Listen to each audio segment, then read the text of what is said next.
मित्रांनो, या व्हिडिओच्या माध्यमातून आपण 15व्या केंद्रीय वित्त आयोगामार्फत राज्यातील स्थानिक स्वराज्य संस्थांना सन 2025-26 या आर्थिक वर्षासाठी निधीचं पहिल्या हप्त्याचं वितरण करण्यात आलेलं आहे. तर आपण या व्हिडिओच्या माध्यमातून समजावून घेणार आहोत की तो एकंदरीत निधी किती आलेला आहे आणि कोणत्या जिल्ह्यांना हा निधी किती आलेला आहे, याचं वितरण कशा पद्धतीने करण्यात आलेलं आहे, हे आपण या व्हिडिओच्या माध्यमातून समजावून घेणार आहोत. तत्पूर्वी आपल्याला काय पाहावं लागेल तर बघा, हा शासन निर्णय आहे 11 डिसेंबर 2025चा.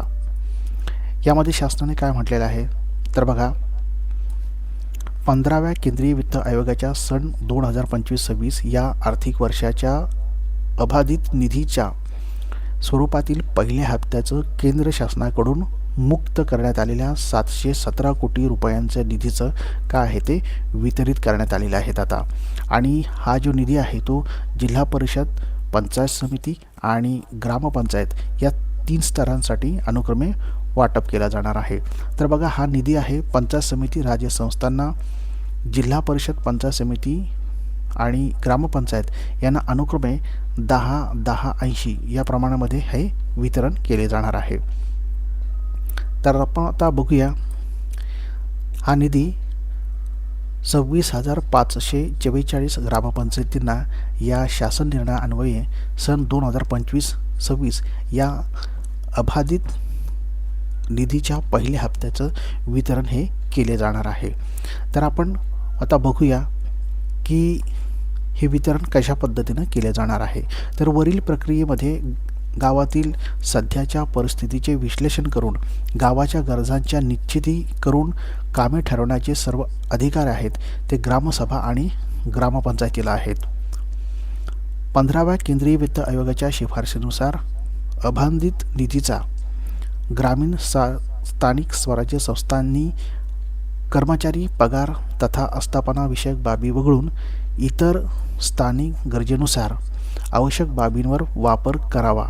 तसेच ग्रामीण स्थानिक स्वराज्य संस्था सदर अनुदानाचा वापर राज्य शासनाने मंजूर केलेल्या बाह्य संस्थांकडून करण्यात येणाऱ्या लेखापरीक्षणासाठी करू शकतात. म्हणजे त्यांनी इथे स्पष्ट सांगितलेलं आहे की हा जो निधी आहे तो स्थानिक स्वराज्य संस्थांमध्ये जे कर्मचारी आहे, पगार आहे, आस्थापनाविषयक बाबी, इथे हा निधी खर्च करायचा नाही आहे. आणि विशेष इथं पुढे त्यांनी काय म्हटलेलं आहे तर बघा, हा निधी आहे तो 10 जानेवारी 2026 पर्यंत किमान 50% खर्च होणे अपेक्षित आहे.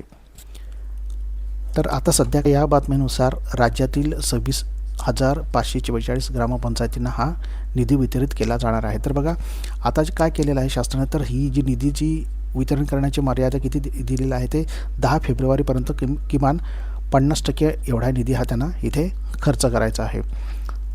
तर आता आपण बघूया की या निधीचं वितरण कशा पद्धतीने केले जाणार आहे. तर बघा, निधी वितरणास विलंब झाल्यास दंडनीय व्याजाची संपूर्ण जबाबदारी ही जिल्हा परिषदेच्या मुख्य कार्यकारी अधिकारी यांच्याकडं राहणार आहे. तर एकंदरीत अशा पद्धतीनं हे त्यांनी निधी वितरणाबाबत मार्गदर्शक सूचना दिलेल्या आहेत. आता आपण बघूया की कोणत्या जिल्ह्याला हा निधी किती वितरित करण्यात आलेला आहे.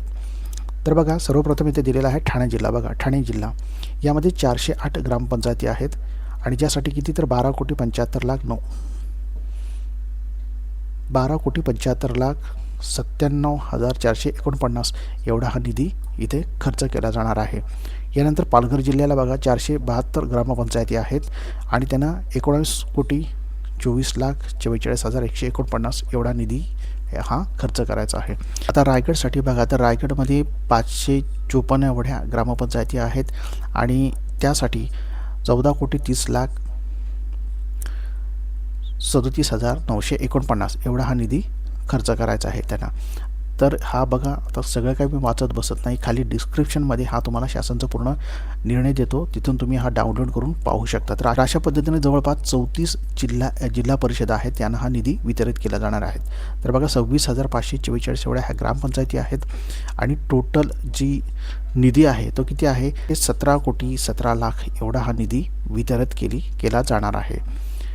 तर आता आपण मित्रांनो बघूया की हा जो निधी वितरित केला जाणार आहे, तर हा निधी कोणकोणत्या बाबींवर ग्रामपंचायतीमध्ये खर्च केला जाणार आहे.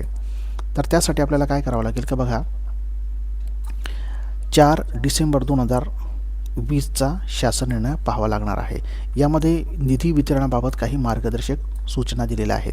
तर आपण आता बघूया की हा निधी कुठे खर्च केला जाणार आहे. इथं स्पष्ट सांगितलेलं आहे बघा, सदर अनुदानाचा वापर ग्रामीण स्थानिक स्वराज्य संस्थांनी पगार, कर्मचाऱ्यांचा पगार तथा आस्थापना विषयक बाबी वगळून इतर स्थानिक गरजानुसार त्याला लोकेशन स्पेसिफिक फिल्ड नीड्स आवश्यक बाबींसाठी करायचं आहे.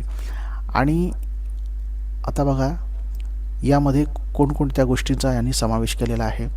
तर बेसिक ज्या मूलभूत गरजा आहेत, ज्यामध्ये वादळ पाण्याचा निचरा, पाण्याचा साठा व्यवस्थापन, मुलांचे लसीकरण, यामध्ये रोग संसर्गापासून सुरक्षितता, मुलांचे कुपोषण रोखणे, ग्रामपंचायती दरम्यानचे जोड रस्ते, ग्रामपंचायतीच्या अंतर्गत रस्त्यांचे बांधकाम, दुरुस्ती, देखभाल, स्मशानभूमीचे बांधकाम, दुरुस्ती व देखभाल, स्मशानभूमीसाठी जमीन व अधिग्रहण, मृत शरीर दफनभूमी देखभाल, LED पथदिवे, सौर पथदिव्यांचे बांधकाम, दुरुस्ती, देखभाल, सौर पथदिवे, वैयक्तिक खांब आधारित प्रणाली किंवा केंद्रीकृत सौर प्रणाली असू शकते. ग्रामपंचायतीमध्ये पुरेसे उच्च ब्रँडविड्थ वायफाय डिजिटल नेटवर्क सेवा उपलब्ध करणे, सार्वजनिक वाचनालय, मुलांसाठी उद्याने तसेच इतर मनोरंजक सुविधा, खेळाचे मैदानं, क्रीडा व शारीरिक फिटनेस उपकरणे, ग्रामीण बाजारहाट इत्यादी. राज्य कायद्यानुसार राज्य शासनाने केलेल्या इतर मूलभूत सुधारित वर्धित सेवा तसेच वीज पाणी यांची संकलन व विल्हेवाट, सुका व ओला कचरा व्यवस्थापन करणे, कंत्राटी तत्वावर आउटसोर्सिंग मनुष्यबळ यासाठी होणारा आवर्ती खर्च आणि इतर आवश्यक प्रशासकीय खर्च, नैसर्गिक आपत्ती, साथीच्या रोगांच्या प्रादुर्भावावेळी त्वरित मदत कार्य, पंचायतींना देण्यात आलेल्या इतर जबाबदाऱ्यांची अंमलबजावणी जसे की जैवविविधता अधिनियम 2002 अंतर्गत लोकांची जैवविविधता नोंदवही तयार करणे, अद्ययावत करणे. याशिवाय त्याने पुढे काय म्हटलेलं आहे, तर 15व्या केंद्रीय वित्त आयोगाच्या स्थाननिर्दिष्ट गरजांतर्गत कामाची अंमलबजावणी, देखभाल व व्यवस्थापन खर्च भांडवली खर्चामध्ये फरक केलेला नाही. ग्रामीण नागरिकांच्या सेवा पुरवण्यासाठी ग्रामपंचायत वार्षिक देखभाल सेवा करार करू शकतात. तथापि नकारात्मक यादींवरील बाबींचा खर्च करणे, इतर योजनांमधून पूर्वीच वित्तपुरवठा होत असलेल्या बाबींवर खर्च, म्हणजे पूर्वी जे काही ज्यावर खर्च केलेला आहे त्यावरचा खर्च, सत्कार, सांस्कृतिक कार्य, सजावट, उद्घाटन, निवडून आलेल्या प्रतिनिधींचे मानधन, TA, DA आणि विद्यमान कर्मचाऱ्यांचे पगार, मानधन, शिधा, विविध पुरस्कार, करमणूक, वाहन खरेदी आणि वातानुकूलित उपकरणे जसे AC, एअर कंडिशन इत्यादी बाबींना परवानगी नाही. इथे त्यांनी स्पष्ट सांगितलेलं आहे बघा, यासाठी हा निधी खर्च केला जाणार नाही. तर मित्रांनो, अशा पद्धतीनं आपण या व्हिडिओच्या माध्यमातून समजावून घेतलेलं आहे की कोणत्या जिल्ह्याला किती निधी आलेला आहे. खाली डिस्क्रिप्शनमध्ये मी दोन्ही हे शासन जार टाकून देत आहे, तिथे जाऊन तुम्ही हा पूर्ण जार पाहू शकता. तर